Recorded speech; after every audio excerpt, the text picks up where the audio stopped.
Bienvenue dans Tu serais pas un peu border, le podcast qui brise les tabous et relie nos différences. Je suis Fiona, créatrice de Border Attitude, rétablie du trouble borderline et passionnée par la santé mentale et les relations humaines. Dans ce podcast, seule ou avec mes invités, je partage des outils concrets, des témoignages sincères et des regards croisés pour explorer nos émotions, améliorer nos relations et avancer vers une société plus inclusive. Prépare-toi à être inspiré et soutenu et embarque avec moi pour l'épisode du jour. Hello à toutes et tous et bienvenue dans le 5e épisode de Tu serais pas un peu border. Aujourd'hui, je ne suis pas toute seule et tu l'as peut-être remarqué si tu me regardes sur YouTube puisque je suis en compagnie d'Amélie Amillo. Et aujourd'hui, nous allons parler des thérapies adaptées aux troubles borderline. Donc l'idée en fait, c'est que dans un premier temps, on va vraiment se focaliser avec Amélie, qui est psychologue clinicienne, sur les thérapies vraiment spécifiques aux troubles borderline, comme la thérapie comportementale et dialectique, la thérapie des schémas, et en deuxième temps, comme beaucoup de personnes concernées par un trouble borderline sont également concernées souvent par des traumas, on va vraiment se focaliser sur les thérapies spécifiques aux psychotraumas, telles que l'EMDR, la somatic experiencing. Et ce qui va être vraiment chouette dans cet épisode, c'est qu'en fait, on va vraiment aller sur des regards croisés, Amélie en tant que du coup psychologue, et moi en tant que personne concernée, qui a fait plusieurs de ces thérapies, et donc du coup qui va vous partager mon petit témoignage. Donc Amélie, merci beaucoup d'être ici, ça me fait très plaisir et ça me touche beaucoup. Est-ce que pour commencer, tu pourrais me dire comment tu te sens, ce que tu es prête à partager en tout cas en toi? Alors déjà, bonjour à toi Fiona et merci de ton invitation. Merci de me recevoir dans ton podcast. Je suis heureuse d'être sur ce 5e épisode. Comment je me sens? Écoute, tu vois, il y a 5 minutes, j'étais un petit peu stressée. Là, ça va mieux. Je suis relativement calme avec... voilà, ça va. Ça va plutôt bien. Dans une journée assez remplie aujourd'hui, donc quand même avec ce petit speed de la journée. Mais voilà, puis j'espère... j'ai quand même le côté un peu stressé de me dire que j'espère que je vais pouvoir transmettre au mieux des informations qui pourront être utiles pour tes auditeurs derrière. Merci beaucoup. Je suis persuadée que tu vas partager des choses qui seront extrêmement utiles et intéressantes. Et moi, il fait beau dehors, donc du coup, il n'y a rien à faire. Le beau temps, faut dire ce qui est quand même, ça a un impact très positif sur l'humeur. Et je sens que je sors de plus en plus de la dissociation, donc c'est très plaisant et je me sens de mieux en mieux chaque jour. Donc c'est très chouette. Est-ce que tu pourrais, s'il te plaît, un petit peu te présenter pour les personnes qui ne te connaîtraient pas, s'il te plaît? Alors, donc, je m'appelle donc Amélie Amillo, je suis psychologue clinicienne et psychothérapeute. J'utilise un certain nombre de psychothérapies qui ont tout en commun d'être basées sur la recherche actuelle, comme le MDR, comme les TCC, comme la thérapie des schémas. J'utilise aussi un peu de thérapie ACT et de psychologie positive, qui n'est pas la pensée positive d'ailleurs, mais qui est plutôt l'idée d'aller repérer les ressources et ce qui fonctionne bien chez les gens. Je suis aussi par ailleurs présidente d'une association spécialisée dans le psychotrauma qui s'appelle l'Association française du psychotraumatisme et de la résilience, la FPR. C'est une association qui a été créée par des étudiants et des psychologues sortant d'un même master, le master psychologie clinique, vulnérabilité et développement du psychotraumatisme à Nice, à l'Université Côte d'Azur. Je sors donc moi-même de ce master. On organise notamment des webinaires toutes les semaines, tous les mois, pardon. Toutes les semaines, ça commencera à faire beaucoup.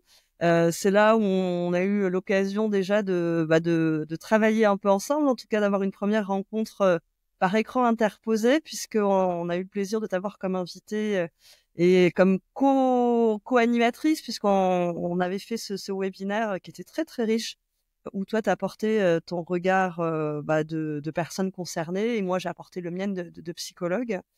Merci beaucoup. En effet, c'était toi qui m'avais contacté il y a quelques mois pour ce webinaire. C'était la toute première fois où je m'adressais devant 250 personnes. Heureusement, c'était online, mais c'était une très chouette opportunité. Et si jamais ça intéresserait certaines personnes qui nous écouteraient d'aller regarder ce webinaire, il est disponible si j'ai bien compris, en s'inscrivant à votre association, moyennant un mini budget par an. Et c'est ça qui va permettre aux personnes de pouvoir visualiser ce webinaire ainsi que tous les autres. Donc, encore merci pour cette possibilité. C'est ça, exactement. L'adhésion est effectivement pas très chère. C'est 5 € pour les étudiants et 10 € pour le reste des personnes. Et tu avais sacrément assuré le jour du webinaire ensemble, c'était vraiment super. C'était peut-être une première expérience pour toi, mais tu avais montré des grandes qualités d'oratrice et c'est super que tu les réinvestisses dans ce podcast, dans cette série-là. C'est top, c'est une très très chouette initiative. Merci beaucoup. Donc, je te propose qu'on aille un petit peu plus en détail du coup par rapport aux thérapies et donc qu'on se focalise d'abord sur les thérapies qui ont été vraiment reconnues scientifiquement dans le rétablissement du trouble borderline. Et donc, je propose de commencer par la thérapie comportementale et dialectique, qu'on nomme aussi TCD. Donc, je sais que tu n'es pas spécialiste de cette thérapie, et donc je tiens vraiment à le verbaliser avant. Mais je te propose est-ce que tu saurais nous expliquer déjà un petit peu c'est quoi le principe de la TCC, donc thérapie cognitive et comportementale, et comment, de ce que tu sais, de ce que tu connais, la TCD dérive de la TCC et comment elle peut aider en effet les personnes concernées par le trouble borderline, si c'est OK pour toi. Oui, tout à fait. Alors, les thérapies cognitivo-comportementales et émotionnelles, aujourd'hui, il y a une troisième vague dans ces thérapies. Donc, il y a un E qui s'est ajouté au TCC. En fait, l'idée, c'est d'aller repérer chez les personnes les pensées, les croyances, ça c'est la partie cognitivo qu'elles peuvent avoir, les comportements qui sont en lien avec ces pensées et les émotions, d'où le E qui s'est ajouté comme un petit trio, un petit triangle où tout est un peu relié à tout. L'idée, ça va être de repérer ces moments où tout ça s'active et commence à sortir un peu des normes du supportable, on va dire. Parce qu'il n'y a pas de normes en soi, mais à partir du moment où ça commence à faire souffrir, à partir du moment où ça pose problème, on va dire que c'est là où forcément on va être intéressé de porter un regard dessus.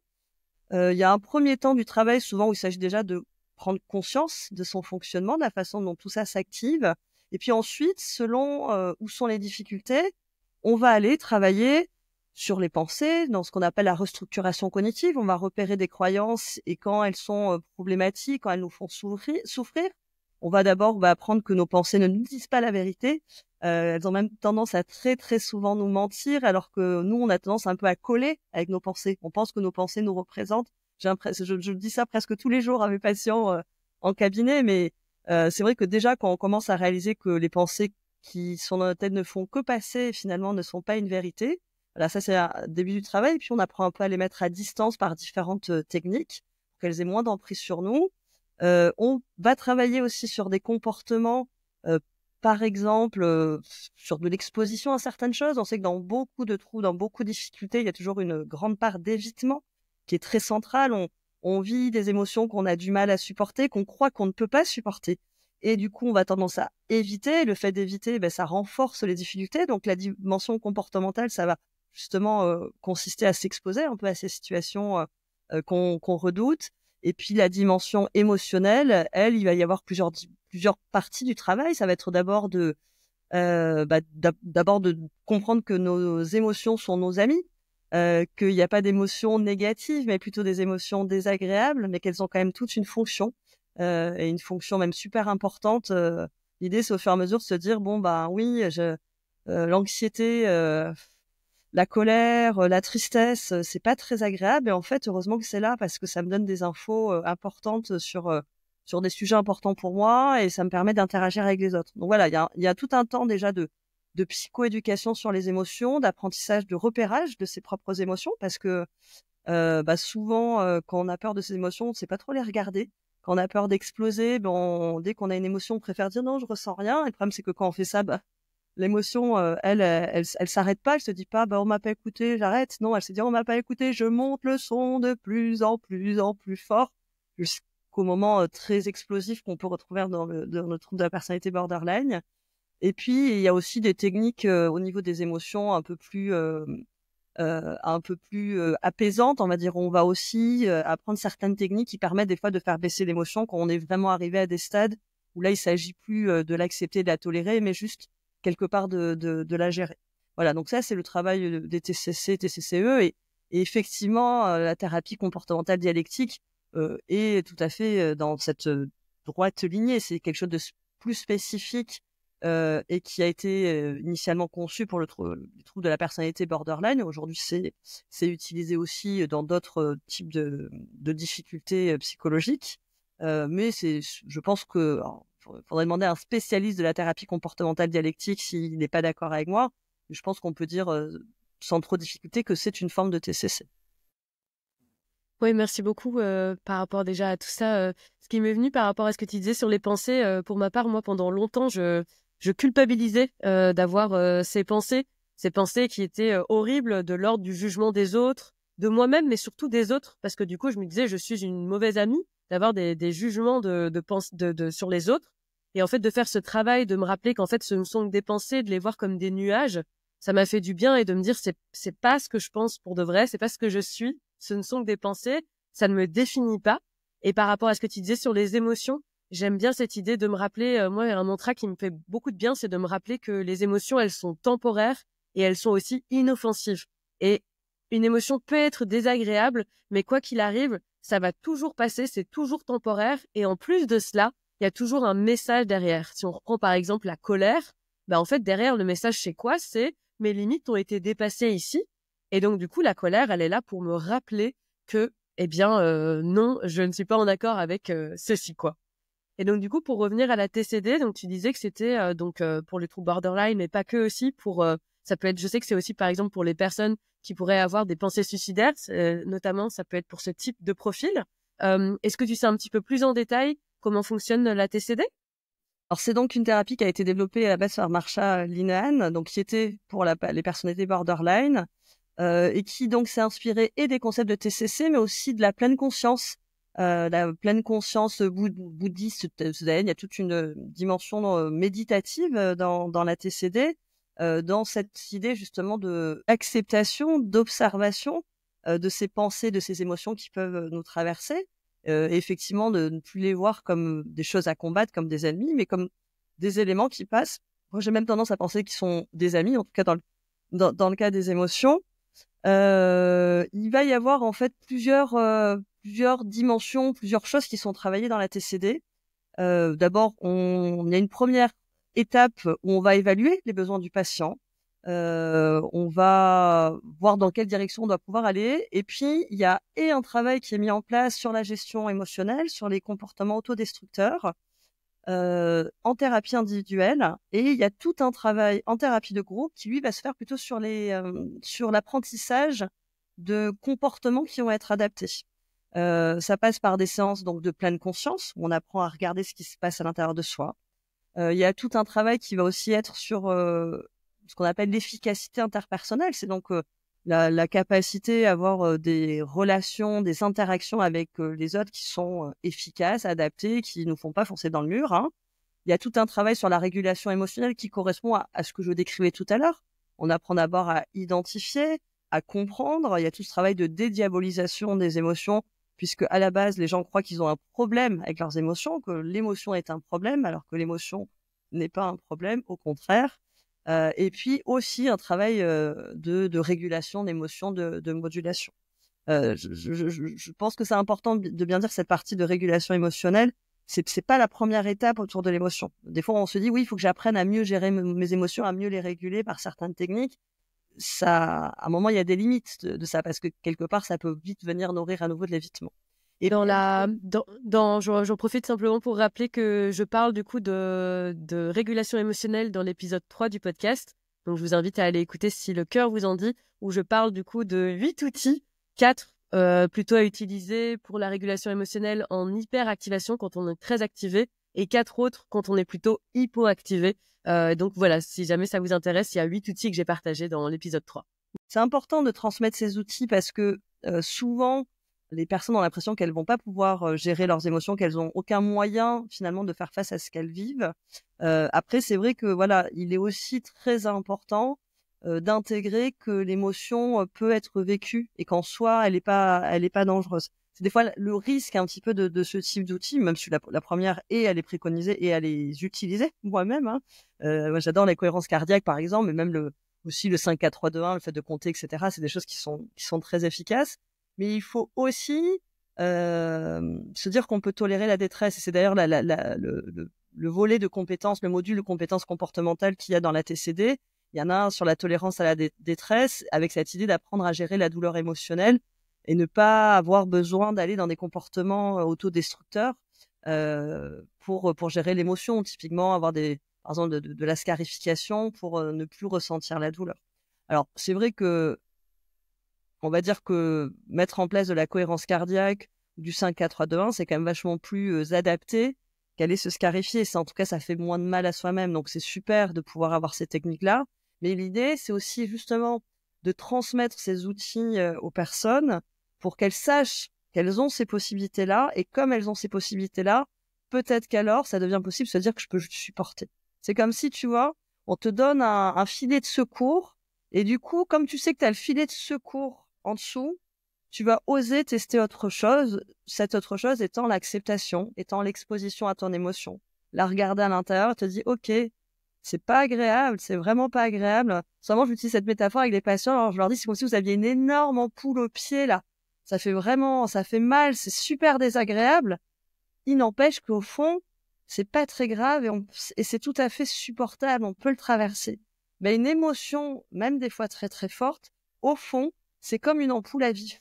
C'est hyper désagréable, ça fait très mal sur le moment, mais quand on y réfléchit et quand on arrive à prendre un peu de distance, au fond, c'est pas si grave et ça va. Ok, je peux le supporter. Je trouve que, en tout cas de vécu, ce que j'ai vraiment pu ressentir, parce que je pense que ce qui va faire la différence avec une personne concernée par un trouble borderline par rapport à quelqu'un d'autre, ça va être vraiment l'intensité de l'émotion. Et pour ma part, donc j'ai longtemps en effet cherché à me distraire, notamment via des addictions, pour ne pas vivre, pour ne pas ressentir cette émotion qui était si intense et où j'avais l'impression que j'allais en mourir si j'osais la regarder en face.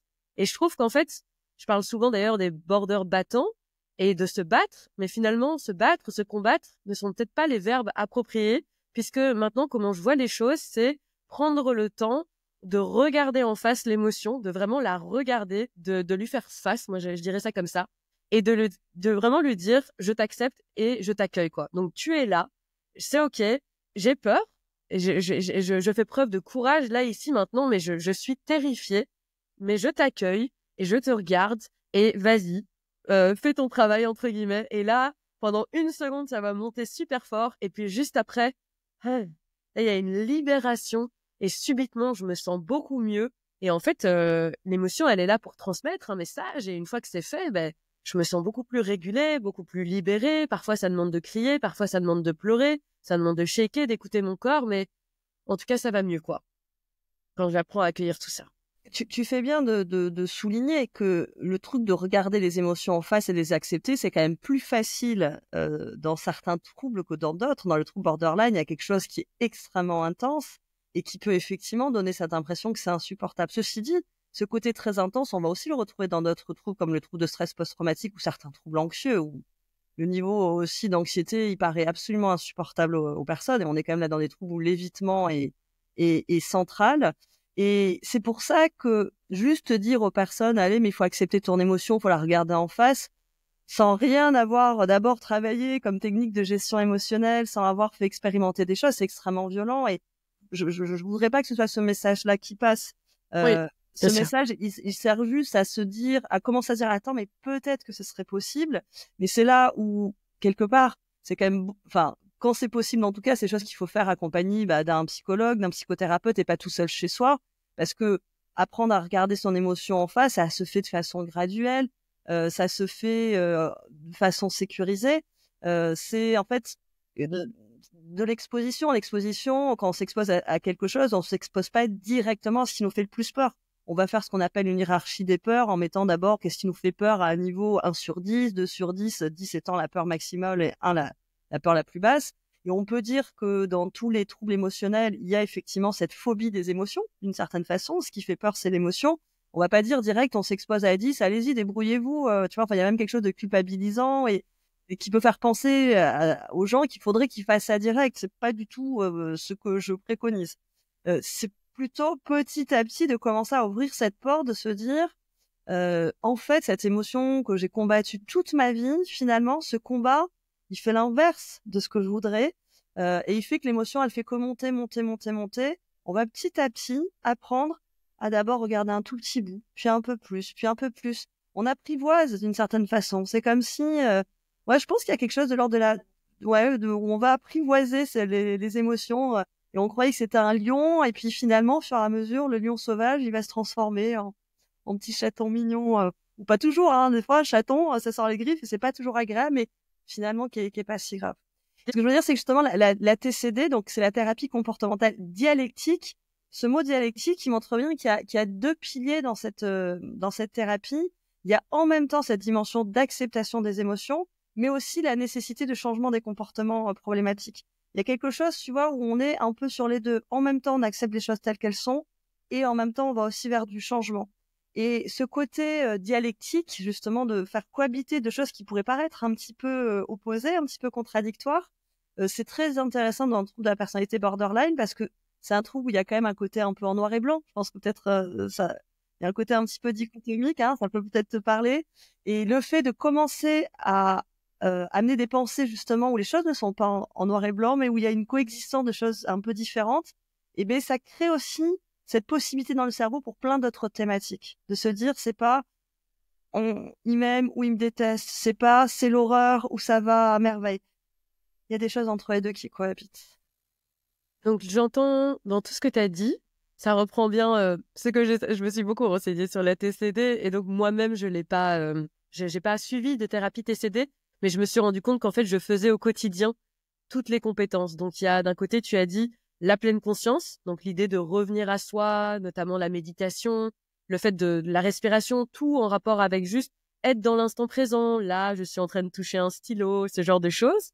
Il y a l'aspect compétence qui est vraiment la tolérance à la détresse, essayer de petit à petit s'exposer pour aller accueillir cette émotion, voir qu'on peut pas en mourir. Et évidemment, ça se fait petit à petit.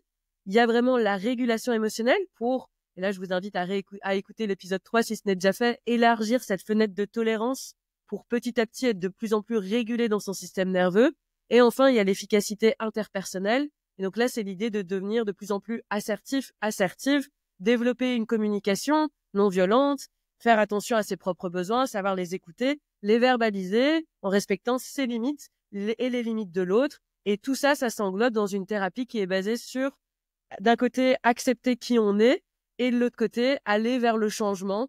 Et les deux se font simultanément, tel est le mot dialectique. Exactement. Si c'est OK pour toi, du coup, je te propose qu'on passe à la thérapie suivante, qui est donc la thérapie des schémas, que tu connais beaucoup plus et moi beaucoup moins. Donc une thérapie qui a été créée par Jeffrey Young. Donc ça a été créé par lui, par ses collaborateurs. L'idée, donc à la base, c'était un héritier de Beck.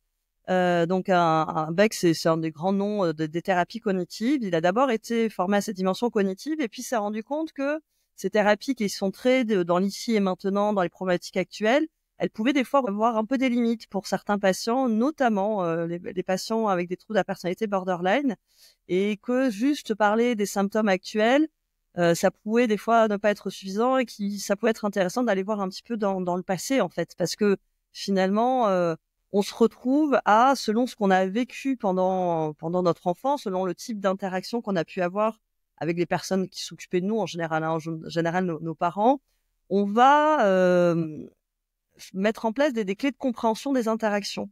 On va créer des croyances très profondes, des schémas comportementaux, on va aussi garder des sensations physiques, etc., qui sont très très adaptées au moment où on les met en place, puisque ça correspond à la situation dans laquelle on est. Ça permet quelque part de pas être surpris, de savoir comment s'adapter. Mais une fois qu'on grandit, on va avoir tendance à réutiliser ces filtres, ces grilles de lecture dans d'autres types d'interactions. Et ce qui fait qu'on va, dans ces interactions, se retrouver, avoir des pensées, des émotions et des comportements qui vont être en phase avec ce qu'on a connu pendant l'enfance. Et souvent, ces schémas un peu répétitifs qui vont encore et encore se rejouer dans toutes nos relations et dans toutes les situations très activantes, très émotionnelles, on touche sur des points sensibles, souvent elles vont nous mettre en difficulté. Et ça, c'est les personnes qui disent je revis encore et encore le même truc, je ressens toujours les mêmes sensations. Donc Jung a listé 18 schémas différents qui correspondent à, on va dire, 4-5 grands domaines. Il y a 4 domaines qui correspondent à des besoins non satisfaits et un 5e domaine qui en fait des adaptations liées aux besoins non satisfaits des 4 autres. Donc les 4 grands domaines, c'est le besoin d'attachement, de sécurité. Ça, c'est un domaine très très important et souvent, c'est un domaine qui a justement pas été bien comblé chez les personnes qui ont un trouble de la personnalité borderline et chez beaucoup d'êtres humains d'ailleurs, hein, malheureusement. Il y a de l'autre côté le deuxième domaine qui est celui au contraire des personnes à qui on n'a peut-être pas laissé assez d'indépendance. Donc c'est presque si on était sur un continuum, on est un peu de l'autre côté. Il y a eu pas exactement un excès d'attachement, mais en tout cas il y a un côté où c'est des personnes qu'on a laissées un peu à eux-mêmes, et là au contraire ça a été beaucoup trop couvé au point que finalement le monde paraît un peu dangereux et les personnes se sentent très dépendantes, etc. Il y a encore deux autres grands domaines qui sont soit celui de l'absence de l'incapacité à se contrôler, le manque d'autocontrôle, ou au contraire l'excès de contrôle. Chez Jung, il a donc fait ce modèle-là avec 18 schémas, comme un schéma de carence affective, d'échec, d'exigence élevée, d'abnégation. Donc ça correspond quand même à des choses très très actuelles. Hein. Finalement, on peut souvent se retrouver dans certains schémas.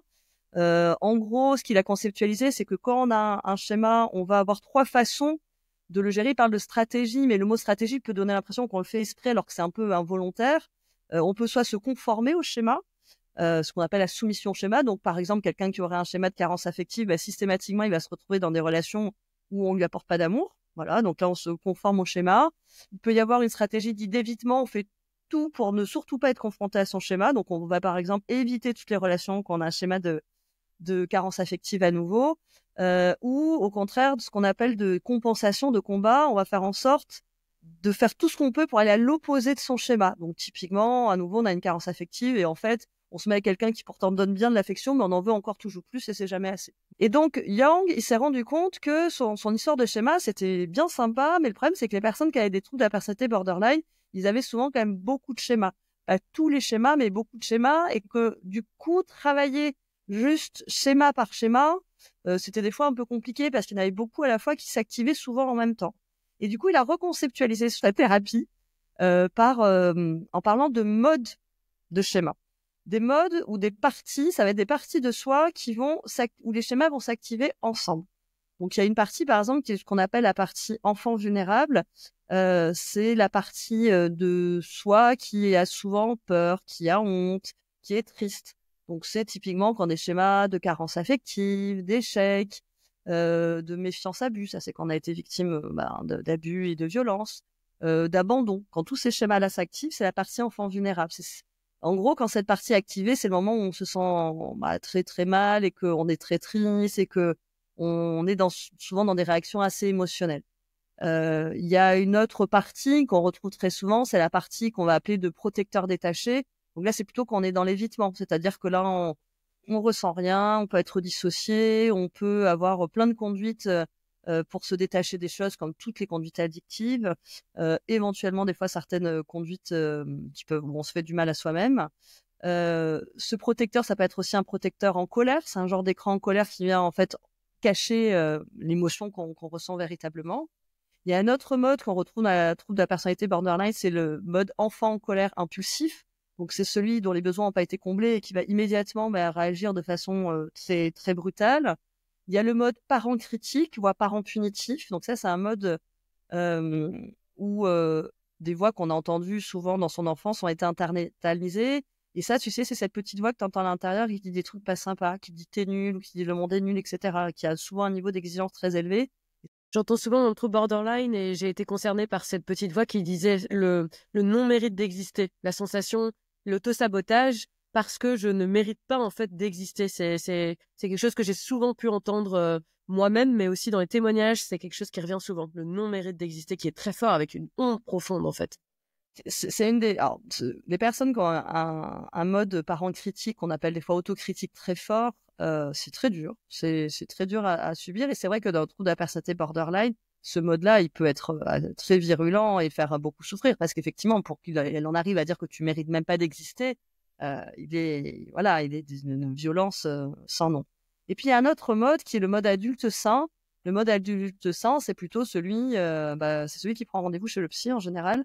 C'est celui qui te veut du bien, c'est celui où tu te sens centré et où t'as l'impression que tout fonctionne bien. Dans la conception qu'on a de la trouble de la personnalité borderline dans la thérapie des schémas, l'idée c'est que dans le trouble de la personnalité borderline, tu bascules d'un mode à l'autre de façon assez rapide, du mode enfant vulnérable à celui d'enfant impulsif et en colère, celui du parent punitif ou critique et celui du protecteur détaché. Et qu'on a une alternance entre ces modes avec un adulte sain qui va être assez peu développé et assez peu présent. Le travail en thérapie des schémas, il va d'abord consister à conscientiser ces schémas, ces modes, et ça, c'est déjà un travail qui prend du temps. Commencer à se rendre compte des différentes parties qui parlent à l'intérieur de soi. Pour ça, on peut notamment mettre en place des fois ce qu'on appelle un travail de chaise, c'est-à-dire que vraiment, moi, dans mon cabinet, j'ai plein de chaises différentes. J'ai des petites cartes, donc je mets les différentes cartes sur les différentes chaises, et l'idée, c'est que le patient, il va passer d'une chaise à l'autre selon la partie de lui qui parle. Et en fait, alors comme ça peut paraître un petit peu artificiel, mais en fait, souvent, les gens se prêtent vraiment au jeu. Et le fait de le faire, ce dialogue intérieur où souvent, ça va tellement vite que les personnes ne réalisent même pas qu'il y a plusieurs parties à l'intérieur d'eux qui parlent, tout à coup, eh ben, ça devient de plus en plus conscient. Donc, il y a déjà tout ce premier travail où on va repérer les schémas et la façon dont les modes se mettent en place. Et puis après, petit à petit, on va apprendre à leur parler à ces modes-là. On va faire ce qu'on appelle du reparenting, c'est-à-dire aller quelque part calmer les différents modes. On va aller voir le protecteur détaché, quelque part dire merci de ton aide, mais c'est bon, on n'a plus besoin de toi. On va aller protéger l'enfant vulnérable et lui dire qu'on est là pour lui, qu'il a le droit d'exister. C'est la partie un peu de l'émotion. On dit ok, t'as le droit d'être là, plus besoin de te tapir. Et puis on va souvent aller voir le parent critique, on va dire merci, hein, mais non merci. Comme tu dis, un peu dans beaucoup de thérapies, c'est d'abord, en fait, c'est repérer déjà qu'est-ce qui se passe en soi, repérer ses comportements, repérer ses pensées, repérer un peu qu'est-ce qui se passe. Et ensuite, c'est un peu prendre du recul, un peu faire l'observateur, l'observatrice de cela, laisser sa place à chacun, chacune. Tu as le droit, tu as toute ta place, je comprends pourquoi tu es comme ceci ou tu es comme cela. Je t'entends. Et ta place, elle est là, et moi, je reprends un peu je reprends le lead, entre guillemets. Quelque chose à cet ordre-là. Ouais, c'est ça. Il y a effectivement différentes étapes. Il y a cette étape, donc on repère bien, on conscientise, et puis on apprend aussi à les repérer dans la vie de tous les jours. Se rendre compte au fur et à mesure en direct quand les différentes parties, différents schémas s'activent. Et rien que le fait de s'en rendre compte, quelque part, ça fait prendre du recul. C'est-à-dire que si tu te rends compte que ton schéma de carence affective est en train de s'activer, déjà, t'es moins esclave de ton schéma. Parce que quand le schéma il s'active et que tu t'en rends pas compte, tu lui obéis, tu crois qu'il te dit la vérité à nouveau, parce que ça génère des pensées qui te disent on t'aime pas, tu seras toujours seul, personne ne t'a jamais compris, etc. Si déjà tu as cette pensée et que tu as une partie intérieure de toi qui dit tiens, c'est mon schéma carence affective qui s'est activé, puisque tu as cette pensée, tu vas peut-être pas écouter tout ce qu'il te dit, le schéma. Donc déjà, il a un peu moins d'emprise sur toi. Tu as un travail de restructuration cognitive, comme ce qu'on a dit tout à l'heure. On va donc repérer les pensées, on va travailler dessus. Donc comme en thérapie, tu auras commencé à travailler sur tes pensées, à les mettre un peu à distance, par différentes techniques qu'on appelle notamment le questionnement socratique. En fait, quand on a des pensées, on a l'impression que c'est des faits, on a l'impression que c'est la vérité. En fait, on travaille à se rendre compte que c'est des opinions et qu'elles sont pas si fondées. Et donc, le fait qu'on ait commencé à le faire en thérapie, du coup, les personnes, elles vont être de plus en plus capables de le faire dans la vraie vie. Voilà. Après, il y a ce travail vraiment plus émotionnel où on va des fois rejouer des scènes du passé. On va faire parler les différentes parties. Le psychologue peut commencer au début par jouer un rôle un peu d'adulte sain, de montrer quelle serait la réponse adaptée de l'adulte sain. Et puis du coup, le patient va s'entraîner aussi à le faire à son tour.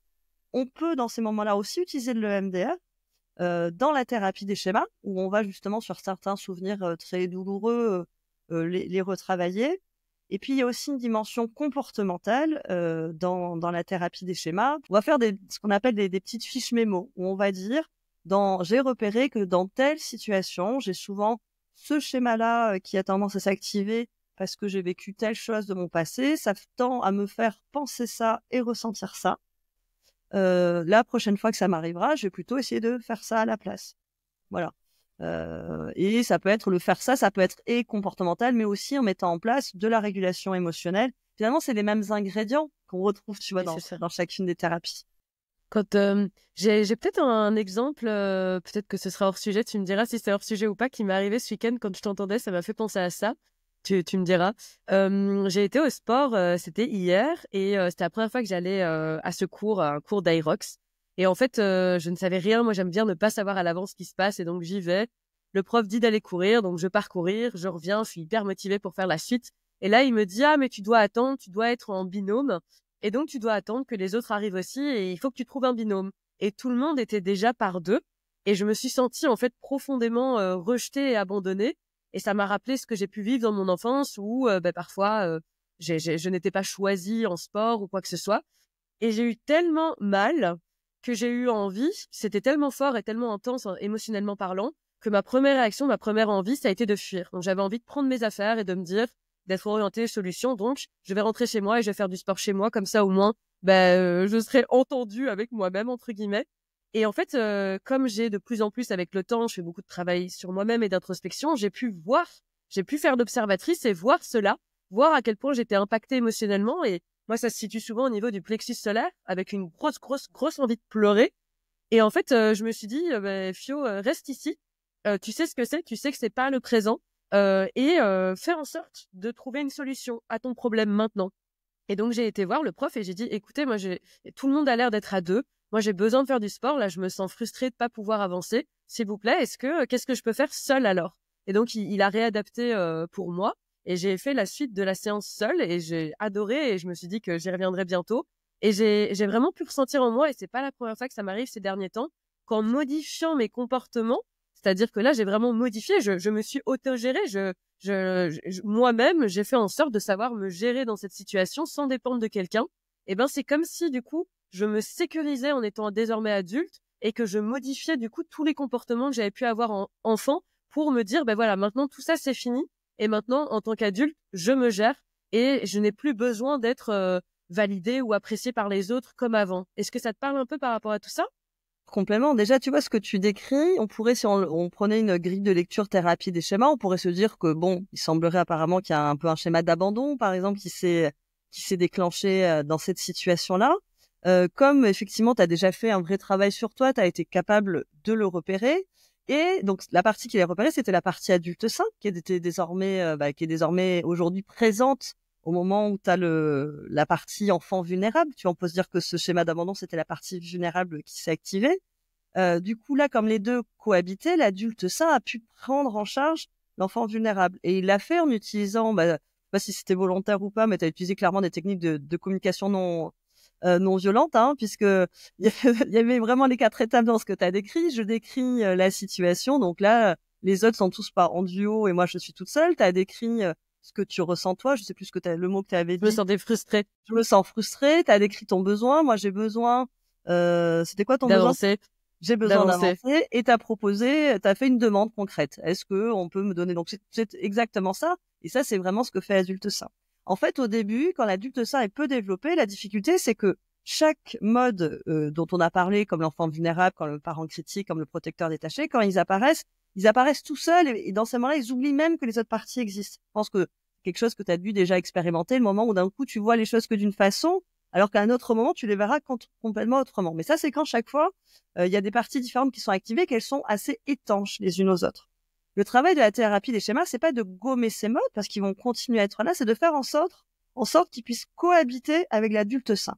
Et que du coup, l'adulte sain puisse aller sécuriser l'enfant vulnérable, comme ce que tu as fait, aller quelque part tranquilliser le protecteur détaché en lui disant qu'il a plus besoin de jouer ce rôle de protecteur détaché, aller apprendre l'enfant impulsif de temporiser un petit peu les choses et d'être un peu moins en colère, et là aller dire aux parents critiques merci mais non merci. En gros, c'est vraiment ça. Et en fait, ce que tu décris, c'est parfaitement ça. C'est qu'effectivement, ce travail thérapeutique que tu as fait qu'aujourd'hui, une partie de toi est capable de te rendre compte de ce qui se passe et de moduler ton comportement. Et ce qui fait que j'imagine que la partie de schéma d'abandon et de carence, tu vois, qui s'est développée à ce moment-là, je suis sûre qu'à partir du moment où tu as géré, ça allait déjà mieux. Ça allait carrément mieux. Je me suis dit, j'ai trop hâte de revenir, c'est trop bien. Et puis, il y avait d'un côté, au début, j'accueille cette part de moi qui se sent du coup abandonnée. Je lui laisse sa place, là où avant, j'aurais été là, mais enfin, pourquoi t'as envie de pleurer? Non, c'est ok, je comprends, j'entends ton besoin, je t'accueille. Et en même temps, c'est un peu comme si je me prenais la main dans ma tête en disant, hey, moi, je suis l'adulte et je suis là pour toi. Et t'inquiète, je gère et ça va bien se passer, quoi. Et tout dans la douceur, je dirais, du coup. Mais c'est exactement ça. Tu vois, ça m'a donné des frissons quand tu l'as dit. Mais oui, moi aussi. En fait, tu vois, ça passe à travers l'écran. Mais l'idée, c'est ça, c'est que l'adulte sain puisse effectivement prendre dans les bras, prendre par la main l'enfant vulnérable. Pas qu'il fasse le parent qui critique, qui lui dit c'est n'importe quoi, pourquoi tu réagis comme ça. Pas qu'il fasse le protecteur détaché en disant mais non, je ressens pas ça, attends, je ressens pas ça, il y a pas de problème, tu vois, ça, le protecteur détaché, il aurait pu faire ça. Pas l'enfant impulsif qui claque la porte en s'énervant, en disant oh, c'est n'importe quoi. Juste l'adulte sain qui dit ok, effectivement, c'est pas drôle ce que tu es en train de vivre, effectivement, en plus, ça vient taper pile dans un truc qui est déjà douloureux chez toi, etc. Mais t'inquiète pas, on va trouver une solution. Regarde, par exemple, je peux faire, c'est exactement ce que tu as fait. Avec beaucoup de douceur, et c'est ça, c'est devenu mon mot de l'année 2025. La douceur, c'est vraiment accueillir, prendre le temps, ralentir, donner et prendre la main, quoi. Les différents modes, une bonne façon de percevoir un petit peu lequel est activé, parce que des fois, on n'est pas sûr. Notamment, les gens peuvent avoir tendance à penser que l'adulte sain, c'est le protecteur détaché, voire le parent critique. Au début, tu vois, les gens pensent un peu ça. Ils pensent rarement que c'est l'enfant vulnérable, parce que comme les émotions, on se dit que c'est pas bien, les gens se disent pas, c'est une bonne chose que je sois hyper ému. Par contre, se dire, je m'en fiche, souvent, je dis, bah voilà, tout va bien, je m'en fiche. Ou c'est bon, je suis un peu critique, etc. Ça, c'est encore moi. La bonne façon de repérer, c'est souvent d'aller regarder ce qu'on ressent. Donc l'enfant vulnérable, bah, c'est assez facile, il ressent toutes les émotions pas très agréables. En tout cas, il va ressentir la tristesse, la vulnérabilité, la peur, la honte, la culpabilité. Voilà, lui, c'est tout ce combo des émotions qu'on a tendance à fuir. Bon, l'enfant impulsif, effectivement, souvent, il va ressentir de la colère. Le protecteur détaché, soit il ressent de la colère quand il est en protecteur en colère, soit sinon il ressent pas grand-chose, en fait. Et le pas grand-chose, souvent, c'est pas un très bon signe. Et puis, le parent critique, lui, c'est pareil. C'est surtout qu'il va générer de la culpabilité. L'adulte sain, lui, ce qu'il ressent, c'est quelque chose d'assez doux. C'est ce que tu dis. Il y a quelque chose, c'est de la sérénité. C'est un côté centré. Tu vois, c'est une émotion qu'on pourrait mettre en pastel. C'est pas une absence d'émotion. C'est un genre de calme. On se sent bien. Et tu vois, on le sent parfaitement, d'ailleurs, quand on est l'adulte sain. Je pense que là, tu l'as senti direct. Il y avait quelque chose de très centré, qui était doux. Tu vois, c'est ce mot que tu emploies.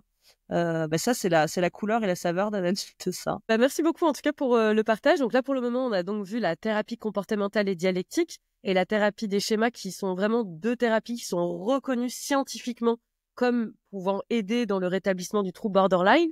Et désormais, dans un deuxième temps, comme on sait que 70% des personnes concernées par le trouble borderline ont généralement vécu des traumas, je te propose qu'on se focalise un petit peu plus sur tout cela. Donc, je te propose que désormais, on parle de l'EMDR. Donc, c'est une thérapie que j'ai suivie. Donc, j'expliquerai après comment moi, je l'ai vécu. Mais je te propose du coup déjà d'expliquer toi qu'est-ce que c'est, si Ouais. tu veux bien.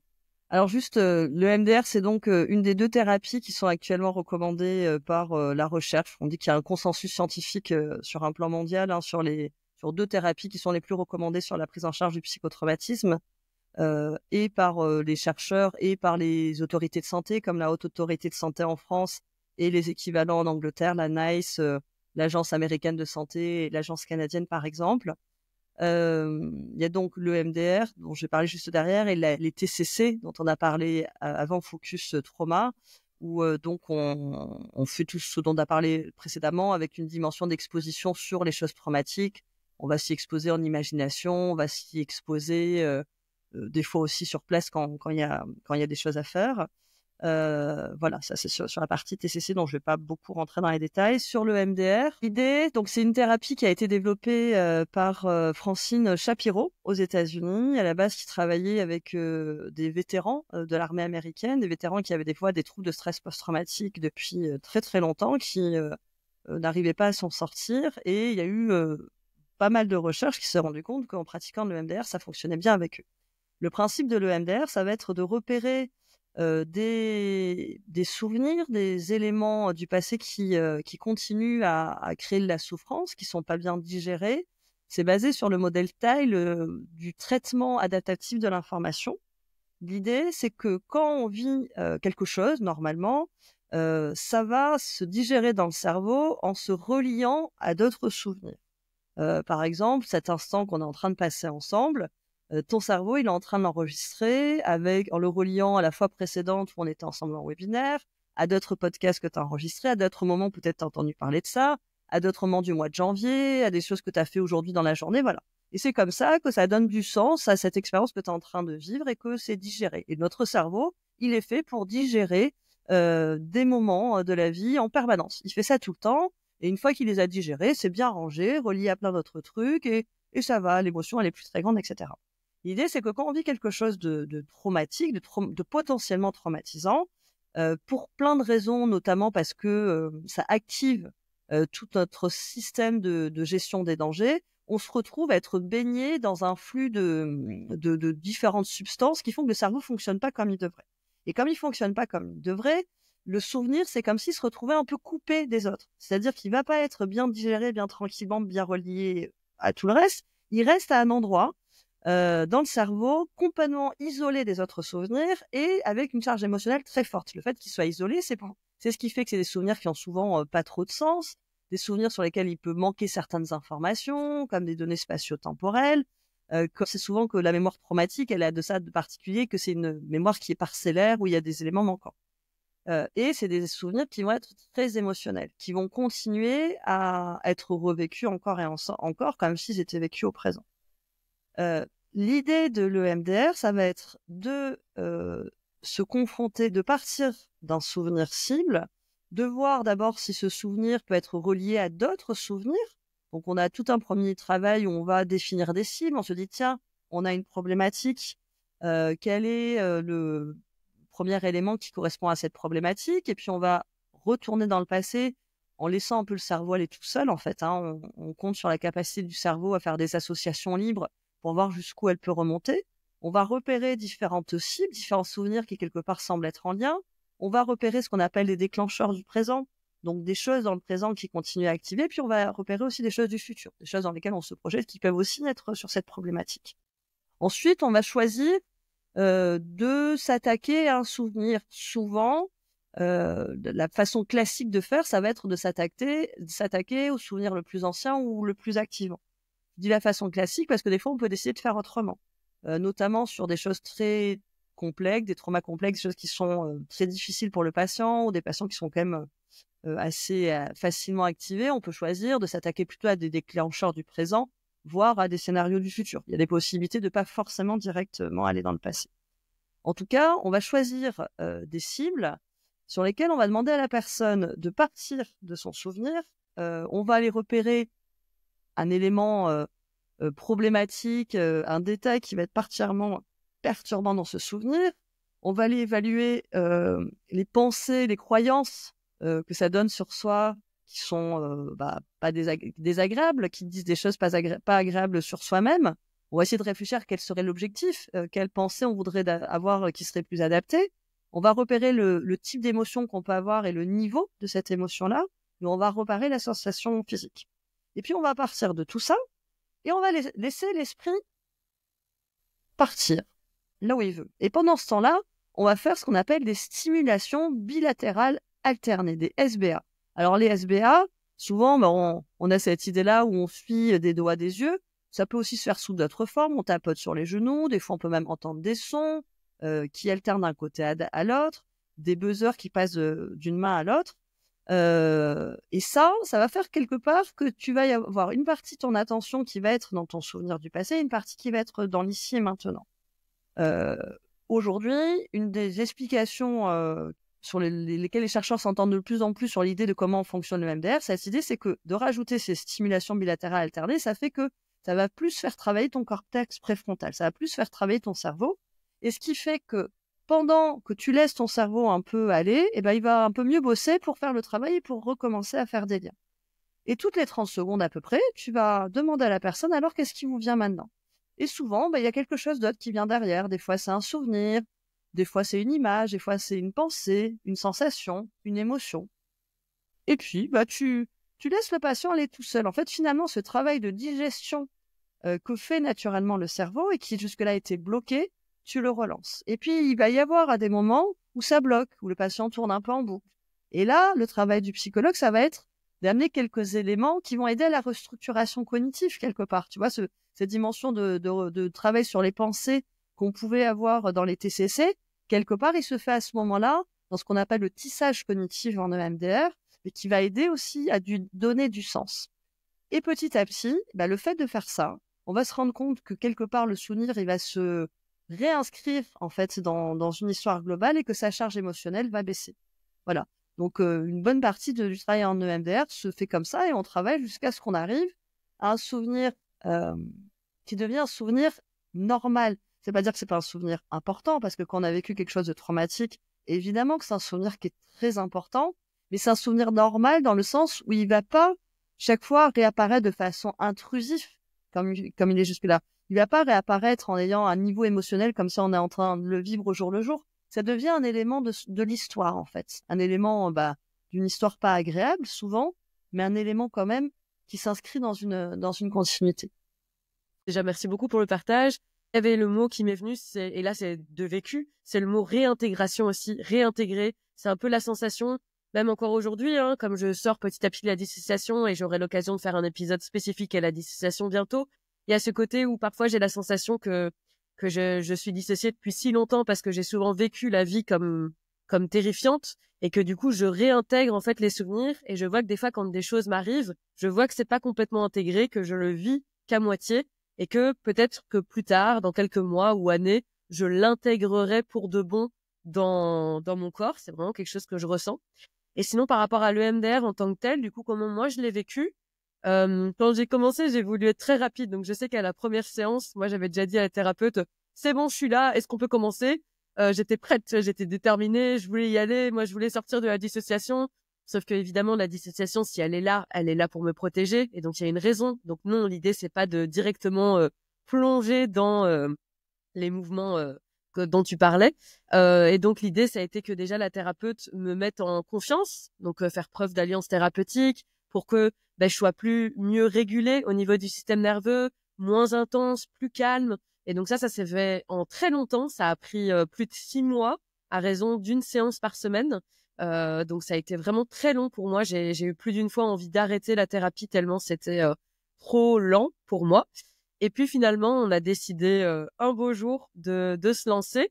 Donc moi, le souvenir qu'on a été revisité, c'est celui de, j'en ai déjà parlé dans le premier épisode de ce podcast, c'est lorsque mon copain de l'époque, il y a 10 ans, est venu du Brésil pour moi en Belgique et que je me suis sentie profondément étouffée par ce geste et que je l'ai trompé pour c'était ma manière à moi de casser la relation.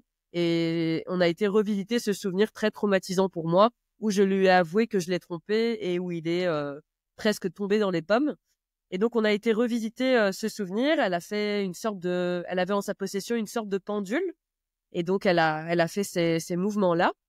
Et en fait, c'était extrêmement fort. Ça a été tellement fort que j'ai crié. C'était quelque chose d'assez incontrôlable pour moi. J'ai fermé les yeux et j'ai crié de toutes mes forces. Et c'est comme si quelque chose est sorti de moi. Donc moi, depuis, je suis intimement convaincue que les traumas sont stockés et logés dans le corps et que en fait quelque chose est littéralement sorti de ma gorge, comme si c'était auparavant quelque chose qui venait, un venin qui était resté en moi et qui était sorti de ma bouche. Et donc, j'ai crié de toutes mes forces. Et puis, juste après, j'ai eu peur pour elle. J'ai voulu la rassurer sur le fait que tout allait bien, mais que juste j'avais le besoin de crier. Et on a refait du coup quelques séances pour revisiter 1, 2, 3, 4, 5 fois ce souvenir pour s'assurer, comme tu le dis si bien, que la charge émotionnelle était de moins en moins forte. Et c'est vrai qu'en effet, aujourd'hui, je me sens beaucoup mieux, mais j'ai eu l'impression d'être face à les limites de l'EMDR, puisque comme moi, entre guillemets, c'est ma vie qui a été vécue comme traumatisante, puisque j'étais terrifiée à l'idée de vivre et de mourir. Il n'y avait pas un souvenir spécifique qui a été vécu comme traumatisant. C'était plutôt ma vie en général, le fait de vivre. Et donc, la somatic experiencing a été, pour moi en tout cas, plus efficace que l'EMDR. Et on aura l'occasion d'y revenir après.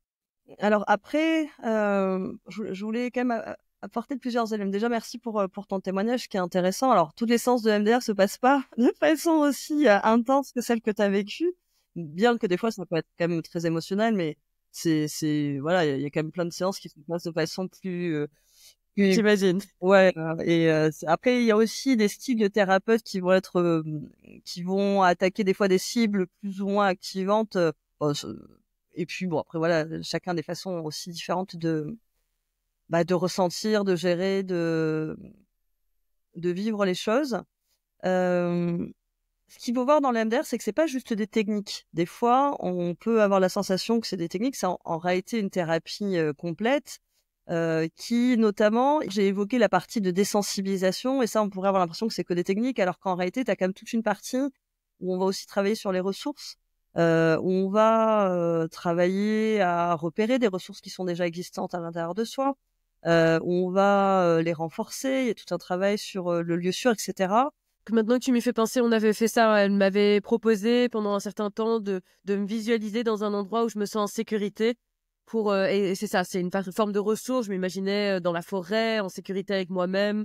Donc oui, il y avait de ça avant, en effet. C'est ce qu'on appelle le lieu sûr, effectivement, qui est quand même un peu tout le temps là enfin, qui fait partie des préalables, on va dire, avant même de faire de l'exposition. On crée déjà un lieu sûr pour permettre notamment en fin de séance, si ça a été un peu activant, de pouvoir faire bien redescendre, de pas dire aux gens, mais repartez chez vous, alors que vous êtes encore très, très activés. Après, sur l'idée d'avoir plein de souvenirs, comme ce que tu disais, et se dire, bah, du coup, qu'est-ce qu'on va pouvoir traiter?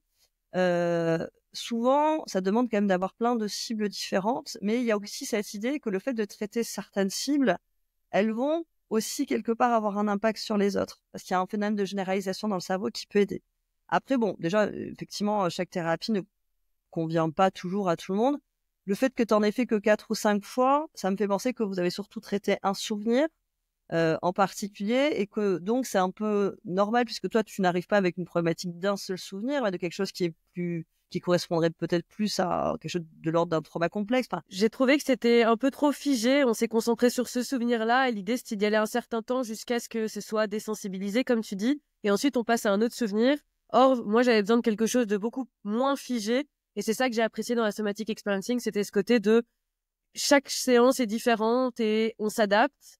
Et j'avais besoin de quelque chose de pas figé, en fait. Parce que, à mon avis, oui, je suis concernée par un trauma complexe. ça mériterait, alors après, peut-être que ça t'a pas du tout plu, ça mériterait que tu essayes avec quelqu'un d'autre aussi, parce que ce côté figé ou moins figé, c'était peut-être aussi lié à ton style de psy. Parce que évidemment que le MDR c'est quelque chose de protocolisé, hein, mais dans le cadre de ce protocole, il y a quand même des façons de le pratiquer qui vont soit faire qu'on va aller chercher plusieurs choses différentes et s'adapter quand même un petit peu au patient, soit être au contraire dans quelque chose de très figé et très carré qui peut-être te convenait pas. Voilà, c'est c'est un peu la même chose sur les TCC. Les TCC, il y a des personnes qui vont les appliquer de façon très, très protocolisée et d'autres, au contraire, qui sont justement avec des approches intégratives comme la mienne et qui vont l'utiliser de façon plus large. Typiquement, moi, je trouve que le MDR, dans le cas de trauma complexe, ça marche très, très bien avec de la thérapie des schémas. En fait, c'est un combo qui marche très, très bien ensemble. Et du coup, c'est pas juste on traite quelques souvenirs, c'est et on travaille sur tous les schémas et on va aussi cibler certains souvenirs à l'intérieur. Voilà, je pense que c'est un combo qui est intéressant. Du coup, je te propose que on passe un petit peu à la somatic experiencing. Donc, c'est une thérapie que toi, tu connais peu. Donc, c'est peut-être plus moi qui vais parler ici en tant que personne qui a testé cette thérapie. Je pense que c'est de toutes les thérapies, c'est celle qui m'a le plus aidée, du coup. Comment je la connais? Parce que une personne, en fait, qui était concernée par le trouble borderline m'a dit, en fait, l'avoir suivie et m'a conseillé vivement de la faire. Et donc, j'ai d'abord, avant de commencer cette thérapie, j'ai d'abord lu le livre qui s'appelle Réveiller le tigre de Peter Levine, qui est donc le créateur de la somatic experiencing. Et en quelques mots, sans rentrer trop dans les détails, n'étant pas moi-même psychologue, la somatic experiencing, c'est en fait c'est l'idée, selon Peter Levine, que les traumas sont stockés dans le corps et que donc on a beau faire tout ce qu'on veut en termes de comportement cognitif ou autre, tant que le trauma est logé dans le corps et qu'on fait pas ce qu'il faut pour faire sortir le trauma du corps, eh ben les comportements resteront peut-être pas les mêmes, mais en tout cas ce sera toujours là, quoi. Et donc l'idée en fait c'est d'y aller progressivement par titration et donc d'aller en fait reparler du coup de quelque chose qui nous a activés, mais pas forcément du passé d'il y a 10 ans ou d'il y a 20 ans, mais ça peut même être voilà, il y a quelques jours, j'ai été activée, je me suis sentie profondément en colère. Ça va être donc en séance, je vais partager ça au thérapeute et il y aura beaucoup de moments de silence déjà. Donc l'idée c'est vraiment de prendre le temps, de ralentir, de réguler le système nerveux, de faire beaucoup de co-régulation aussi avec le ou la thérapeute et d'aller voir en fait derrière cette activation qui est donc récente, qui s'est passée il y a pas longtemps, qu'est-ce qui s'est passé en termes d'émotions et surtout, qu'est-ce que ça a généré en termes de sensations physiques. Et donc, c'est de se retrouver face à ces sensations physiques à nouveau. Donc, moi, ça va être typiquement mon plexus solaire qui est coincé. Je vais vraiment sentir une grosse sensation douloureuse physique au niveau du plexus solaire. Et donc, c'est de nouveau, on en revient avec cette exposition, d'aller ressentir cela à nouveau et d'aller donc libérer ce trauma qui est stocké dans le corps en faisant du coup des petits mouvements corporels, en essayant de repasser par les réponses traumatiques. Enfin, moi, par exemple, je me suis rendu compte, pour donner un exemple très concret, mon thérapeute m'a fait comprendre que j'avais tendance à ne pas me mettre en colère et à l'inverse, à dissocier. Donc, plutôt que d'oser me mettre en colère, eh ben, j'allais me figer et me dissocier et que c'était ma réponse traumatique, entre guillemets, préférée. Et donc, en séance, mais aussi grâce aux séances, du coup, maintenant, je le fais chez moi, je vais libérer cette colère de façon saine. Et donc, comment je la libère? De plusieurs manières, en criant, vraiment en faisant des mouvements aussi, pour essayer d'aller sortir cette colère, et en revisualisant des événements où je n'avais pas osé m'exprimer, et en osant m'exprimer. Donc, même si l'événement, il est fini en tant que tel, eh ben, dans mon corps, il l'est pas. Et donc, j'ai pu vivre des moments où j'ai pas osé, par exemple, je me suis sentie invalidée émotionnellement. J'ai pas réussi à ce moment-là à dire que je me sentais invalidée. J'ai pas réussi à oser partager mes besoins et oser fixer mes limites. Et ben, en thérapie, ou moi-même, du coup, seule maintenant chez moi, je vais me avoir l'impression d'être de nouveau en train de vivre cette interaction et je vais oser, du coup, prendre la parole, libérer ma voix. Et c'est ça qui va faire que je libère des traumas, en fait. On retrouve un peu cette idée-là dans la thérapie sensorimotrice, avec cette idée aussi comment traumatique certains mouvements n'ont pas été faits, n'ont pas été jusqu'au bout, et que le fait justement d'aller au bout du mouvement va aller jusqu'au bout du mouvement. Et dans le MDR aussi, hein, tu as quand même cette dimension très corporelle en fait, hein, le fait justement qu'on aille recentrer dans les sensations physiques, et on est quand même, peut-être je parlais de cette triade pensée, émotion, comportement. En fait, on pourrait presque parler d'un quatuor parce que dans l'émotion, il y a aussi la partie sensation corporelle. Donc, soit on dit que c'est un double partie du triangle, soit c'est presque un quatuor parce qu'effectivement, les choses se passent dans le corps aussi. Et c'est sûr que tout ce champ de recherche sur les thérapies corporelles, aujourd'hui, fait partie des grands terrains d'intérêt dans la prise en charge psychotraumatique. Et c'est pour ça que là, j'ai peut-être une question pour toi. Je serais vraiment curieuse d'avoir ton avis en tant que professionnel de la santé par rapport à cela. C'est de vécu que je me pose cette question, mais je reste une personne qui n'est pas uniquement concernée par le trouble borderline, qui est clairement concernée aussi par beaucoup de traumas, de la dissociation chronique. Donc, je ne suis que un vécu et je ne suis pas du tout en train de généraliser. Et donc ça, c'était important pour moi de le préciser. Dans la thérapie, la TCD tout à l'heure, on a pu dire donc qu'il y avait 4 compétences majoritaires. La pleine conscience, donc il y a quand même un rapport en effet avec revenir à soi. Ça, j'entends. Il y avait la régulation émotionnelle, la tolérance à la détresse et l'efficacité interpersonnelle. Mais pour moi, j'ai l'impression que dans tout ça, il manque quelque chose.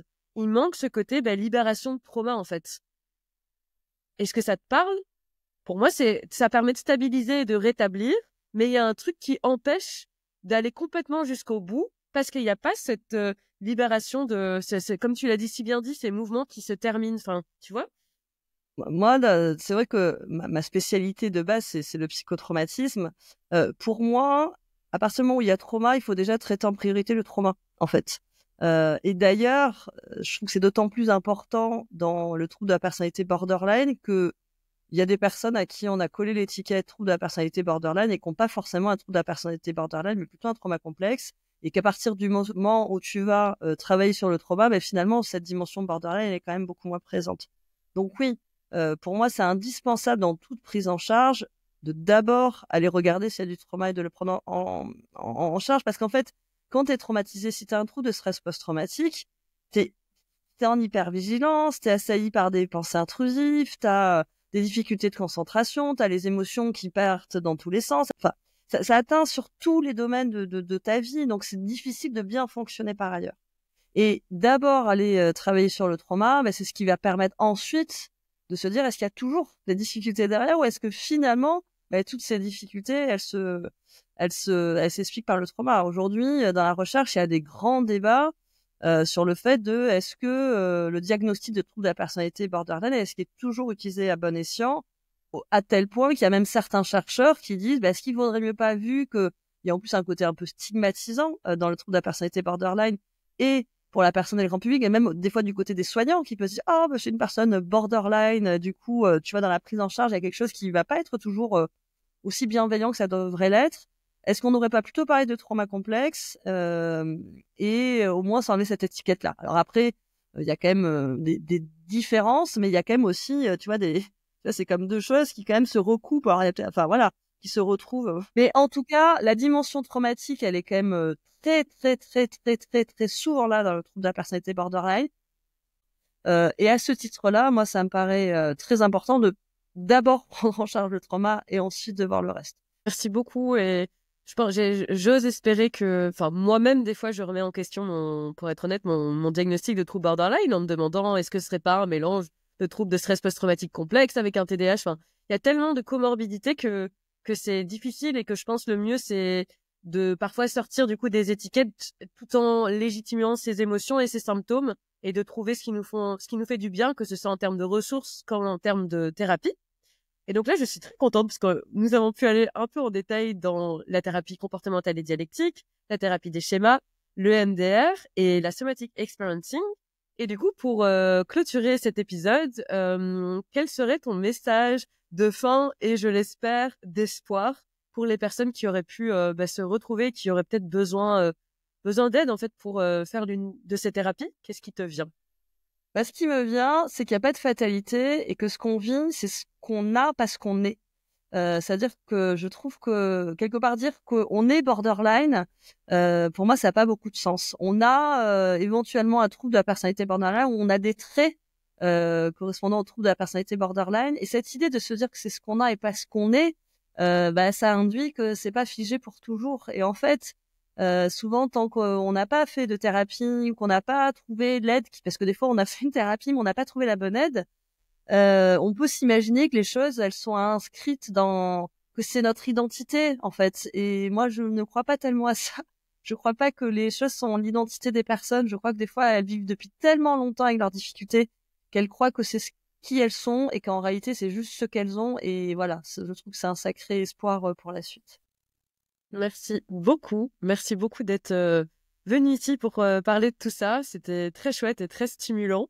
Si vous avez apprécié l'épisode, n'hésitez pas à liker, à repartager, à me suivre sur Instagram sur Border Attitude pour poser des questions ou quoi que ce soit. Et j'espère que ça vous aura plu. J'ai un compte Instagram aussi où je partage beaucoup d'informations. Comme je suis aussi une ancienne journaliste, j'ai tendance à aller quand même recouper les informations et surtout ce qui est psychologique. Je partage aussi des sujets féministes, etc. Il y a aussi ces dimensions-là, mais pour moi, c'est assez lié. Ça s'appelle l'éco-psycho, l.eco.psycho, P-S-I-C-H-O. Je mettrai ton compte dans la description. Merci beaucoup et à très bientôt. Merci beaucoup de l'invitation.